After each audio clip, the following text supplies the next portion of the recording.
not going to wax lyrical about David because it's all been said really, but there was just something that wasn't said that I thought we ought to say, in that David, as well as obviously being such a great actor and doing all these wonderful things for himself and obviously with other people, he was also a great supporter of everybody else.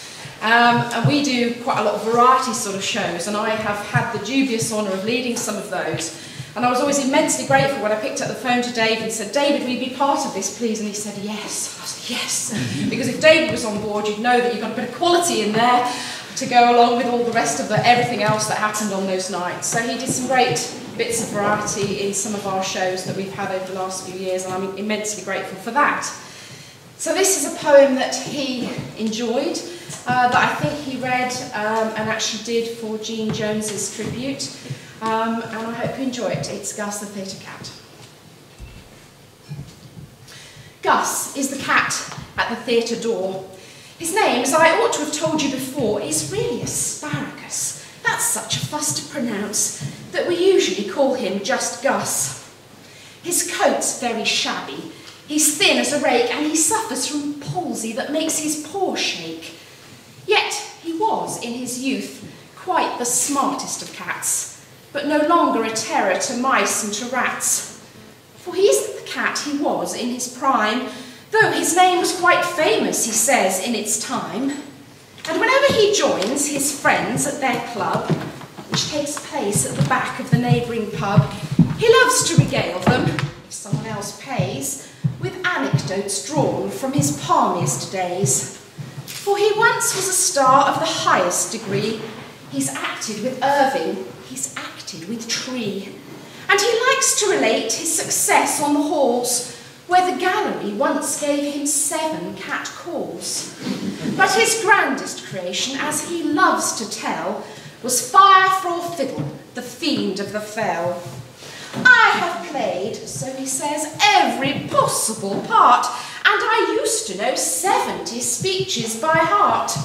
I'd extemporise back chat, I knew how to gag, and I knew how to let the cat out of the bag.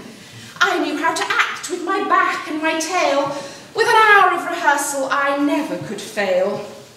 I'd a voice that would soften the hardest of hearts, whether I took the lead or in character parts. I have sat by the bedside of poor little Nell. When the curfew was rung, I have swung on the bell. In the pantomime season, I never fell flat when I once understudied Dick Whittington's cat. But my grandest creation, as history will tell, was Fire for Fiddle, the fiend of the fell. Then, if someone will give him a toothful of gin, he will tell how he once played a part in East Lynne. At a Shakespeare performance, he once walked on Pat when some actor suggested the need for a cat. He once played a tiger, could do it again, which an Indian colonel pursued down a drain, and he thinks he still can, much better than most, produce blood-curdling noises to bring on the ghost.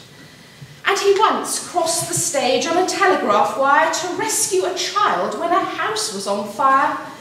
And he says, now then, kittens, they do not get trained as we did in the days when Victoria reigned. They never get drilled in a regular troop, and they think they are smart just to jump through a hoop.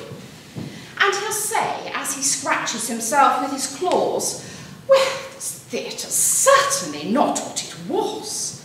These modern productions are all very well, but there's nothing to equal from what I here tell, that moment of mystery when I made history as Fire for Fiddle, the fiend of the fell.